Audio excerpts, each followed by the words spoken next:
My friend hasn't spoken in days. I wish I never found out why. I live in a pretty rural area. It takes a little over an hour to drive to the nearest town, but I'm not completely isolated. My good friend Rob and his wife Irina are a 10-minute walk from my house, and our friend Anton owns a farm that's a 20-minute walk down the road. I was talking with Anton at my house last night when Irina knocked on the door. She looked like she hadn't gotten much sleep in a while. "Is everything all right?" we asked her near simultaneously. "Robbie's not well, I think. He hasn't talked since he fell.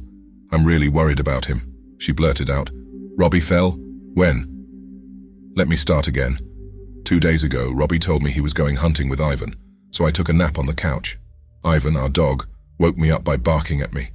I also heard gunshots in the woods. I followed Ivan outside and he took me to a pit just as Robbie climbed out.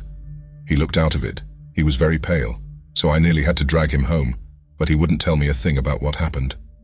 He just stared blankly at me. "And he hasn't talked since?" Anton asked. "No.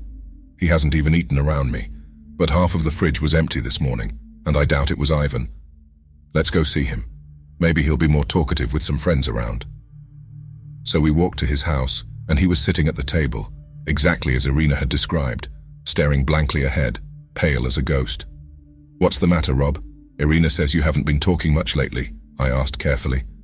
"Are you giving her the silent treatment to get on her nerves?" Anton joked. "Apparently you haven't eaten in a while now, that'd be a first." Anton laughed and slapped Rob on the back, when suddenly Rob leaned forward and started to retch. "Oh crap, you all right there, Rob?" Rob hacked out a large red bug onto the kitchen table. Then a dozen smaller red bugs crawled out of his mouth and down his face, before suddenly he vomited a torrent of writhing red insects across his kitchen. Anton and I started yelling and stomping any bug that got close, whilst Irina stood in horrified silence. A horde of smaller bugs began amassing directly in front of me, but I grabbed the kettle and emptied its contents onto the squirming mass. By now, the vomiting had stopped, and Rob had fallen backwards out of the chair, his eyes rolled back in his head. The smaller bugs scuttled out of the doors and windows, and all of the larger ones had been stomped into a maroon pulp. "What in the hell was that?" whispered Anton. "Only one way to find out," I responded. "I'm sorry to ask this of you, Irina, but can you lead us to the pit you found Rob climbing out of?"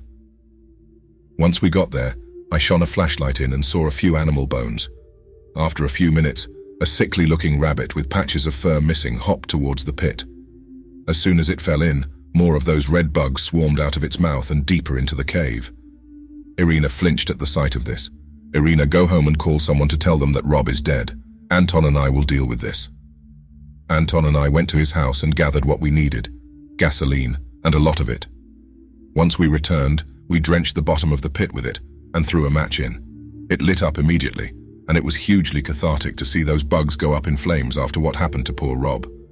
Anton managed to craft some kind of improvised explosive and sealed off the pit afterwards. We drove to town after that. Anton is trying to explain that Rob died in some sort of hunting accident while I dropped Irina at her sister's house in town. The poor woman, having to that happen to her husband. She must be traumatized because she hasn't spoken since last night.